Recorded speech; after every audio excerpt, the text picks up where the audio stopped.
En el centro de la pampa vive un pimiento. Sol y viento pa' su vida, sol y viento.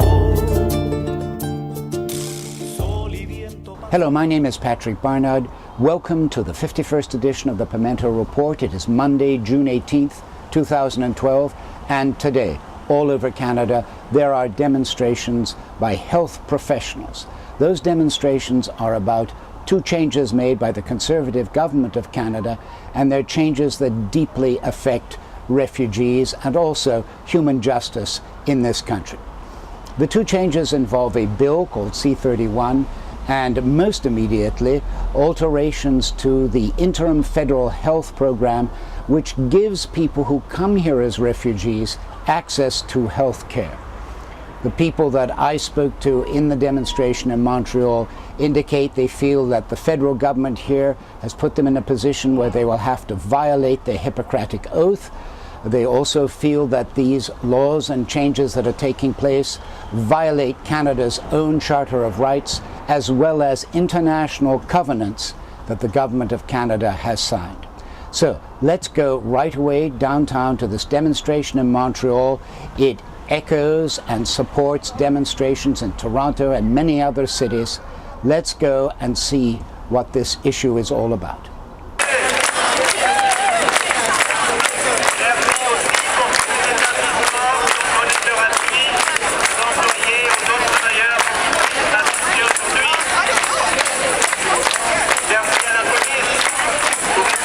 What is the importance of the demonstration today? Well, it's giving people an opportunity to express, I think, their degree of upset and trouble that the government's introducing through taking health care away from a proportion of refugees that come here. People either who are refugees or who cannot go back home because their countries are far too unstable, even though they may not be considered as refugees. And so it's giving an opportunity here for people to come together and protest and discuss what can be done, try to present to the government that their approach probably is wrong or they would consider it wrong. Certainly I find what the government's doing is kind of disgusting, to take health care away as much as possible from people who have come here probably out of fear, probably out of genuine threats, out of amazing traumas in some cases, and are here and cannot go back home. Can you tell us your name, please, and what you do? My name is John Doherty. I'm the coordinator of a group called REVO, le réseau d'intervention auprès des personnes ayant subi la violence organisée. It's a network of therapists working with people who've been traumatized by organized violence, political violence, and other sorts of torture and the like. John, can you tell us about this bill and what it means? Well, there are two things that are on the table right now today. One, the main reason for this particular demonstration has to do with the cuts to the Interim Federal Health Program, which ensures that asylum seekers and people who have been accepted as refugees have access to adequate health care. And there have been cuts announced to that as of the 30th of June. So this demonstration is responding to that. The other thing that's on the table is Bill C31, which will dramatically change the way that Canada determines whether or not someone is in need of protection. So asylum seekers who come to Canada and ask for protection based on their persecution have to go through a process where they go to a hearing and explain their case. And that process is being reworked in a pretty dramatic way as of well, we don't know when that will be put into effect, but Bill C31 is the other thing that we're challenging today.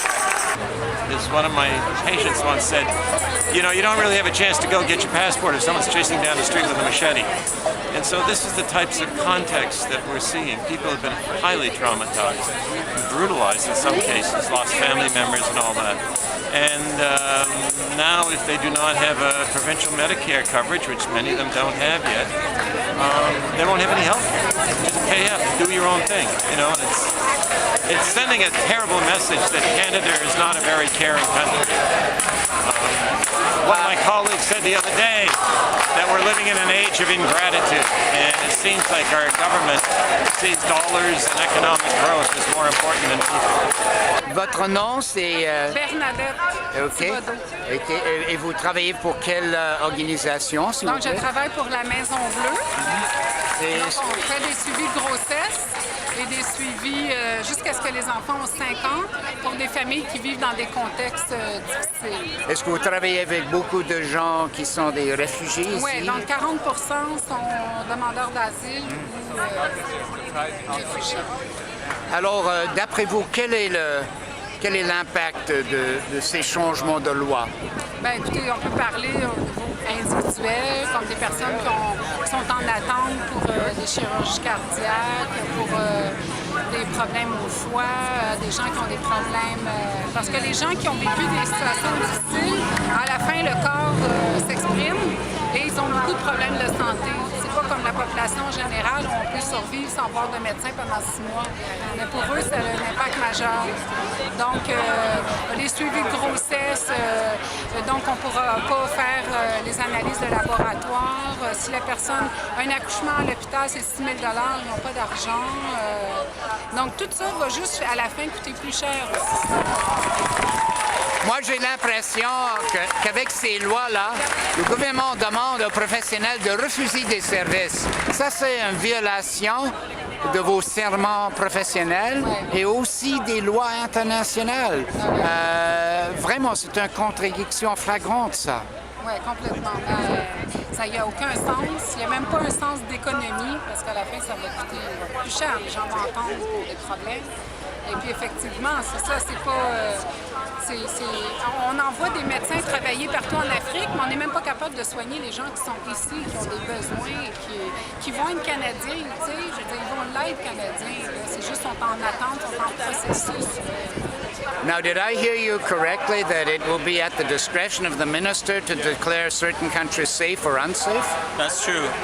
There was a law passed a couple of years ago that would have put into place a consultative committee of experts who would provide the minister with the appropriate background and a recommendation to put or not put particular countries on a list. Under C-31, the government has decided that that's too cumbersome and that he has decided that we'll just simply eliminate that level, and the power then resides with the Minister of Immigration to decide, based on what we don't know, that a country is now safe. And tomorrow that will be Mr. Kenny. Jason Kenney. Yes, Jason Kenny. Now, you also mentioned another and perhaps more pressing thing that you're demonstrating about today. What is that other thing? On the 25th of April, Jason Kenney also announced that as of the 30th of June, there will be serious and severe cuts to the Interim Federal Health Program that covers health care for asylum seekers, for people whose asylum claim has been refused, and for refugees who have been sponsored by the same government or by church groups or groups of 5, sponsored from overseas and brought to Canada. The cuts announced were that as of the 30th of June, people whose claim has been denied will lose all access to health care except in cases where they may be carrying a risk to public health, tuberculosis, contagious diseases of other sorts. But they will lose all other health care regardless of the situation. Refugee claimants who are still waiting for a decision on their claim will still have access to basic health care but will not be covered for medication, for dental care, for eye care, for mobility aids, canes, walkers, wheelchairs, or for psychological therapy if they've been traumatized. Now, you've worked closely with people who do come to this country, who have been in great danger. Do you think the minister has any sense of what those type of people go through? Does he have any sense of the human dimension of what he's doing? I don't think that's an element that's even been brought into the picture in this particular decision. I think it's a purely economic decision. They looked at the numbers. Apparently in the year 2010, 2011, the Interim Federal Health Program costs $84.5 million. $84.5 million. And looking at those numbers, they said, well, hey, if we don't provide health care to a certain number of people, we can save money. If we don't provide them with medication, we can save money. And so I don't think there was any thought given to the actual human cost of that. They just simply said by eliminating this and by eliminating health care for certain people, we'll save $20 million a year for the next 5 years, or $100 million over the next 5 years, however they made their calculation. I don't think there was any thought given to the human cost. Whether he's aware of it or not, you'll have to ask him, but I'm certain it didn't come into the calculation of this decision. Why are you here today? How does it touch the area of professional life that you know about? Well, because I think the whole basis of nursing practice is based in human rights and looking after the most vulnerable populations. And this is an outrage against one of the most vulnerable populations in our society today, the refugee claimants. People who have very little recourse and almost no power, and now we're taking away their access to health care. It's completely appalling. It seems that you're almost being asked to deny people care, which is really a violation of your oath, yes. Your professional oath. Absolutely, and we absolutely have to fight against that kind of a strategy on the part of the government. And it goes along with the whole lack of compassion that we're seeing from our present federal government in general as well too. That it's a government that doesn't care about people who don't have much financial or any other kind of power as well too in our society. My sense would be that they're taking a very rigorous right-wing approach. That would be my sense as you look at the consequences of this, that they don't want people in except who they want in. And very often that's a stereotype population. Rebecca Dyke, you're here today. Tell me why you are here, please. I'm here because I'm a nurse and I teach nursing, and so healthcare matters. And the kind of Canada that I believe in takes care of the most vulnerable of its people.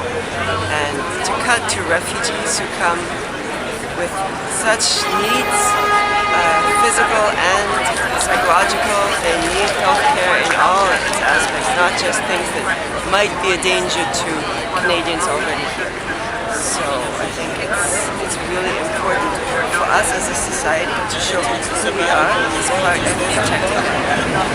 Today, in this demonstration, what is the human principle at stake here? Let's forget cost and think about principle. What is the human principle at stake? Well, for the health professionals who are here, they have an ethical obligation to respond to need. I was speaking to John Docherty, and he told me that under certain circumstances, doctors and healthcare workers will have to deny basic care to people. That seems to me asking people to violate their Hippocratic oath, not to speak of other international covenants, for example. For us, it's the Nursing Code of Ethics, and we will be obliged to help and to treat no matter what Harper says. My name is Cécile Rousseau. I'm a child psychiatrist and a professor of psychiatry at McGill University. I work as a clinician, but also as a researcher, very often with refugee children and families. And it's both as a clinician and as a researcher that I'm very concerned with the present cut to the federal interim program.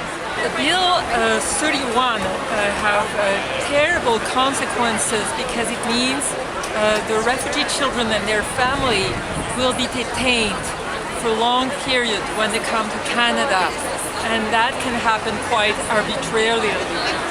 We know from the research that we've been conducting both in Toronto and in Montreal that these have a serious cost in terms of mental health and development for these children and for their parents. This is also serious for the Canadian society because it jeopardizes the adaptation of these families to the Canadian society.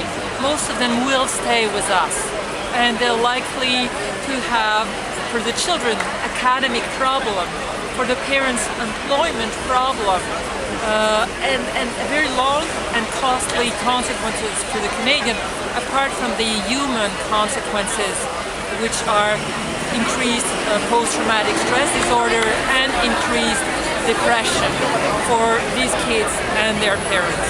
I'm very fearful that in spite of goodwill and in spite of a lot of solidarity, there will be increased morbidity and mortality.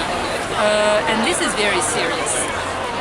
As a last question, I'm sure you've read the book None is Too Many, which tells the story of how Canada turned its back on refugees in 1939 when the Second World War began.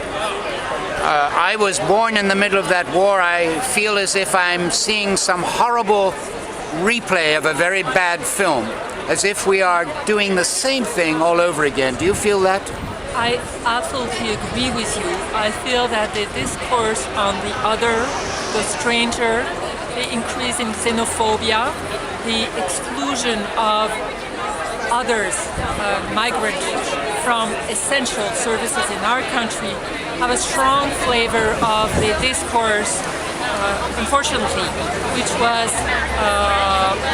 coming up and dominating in Germany before the Second World War. This is sad. Following what you have said and taking that as an analogy or as a metaphor, then that means that we Canadians have an obligation to see that history does not repeat itself. This is an urgent task. We should all unite, people from different backgrounds, from different professions, to ensure that our society remains really adheres to the value it claims to have, that it remains a land where migrants are not only welcomed, our richness, where it remains a land of asylum for refugees.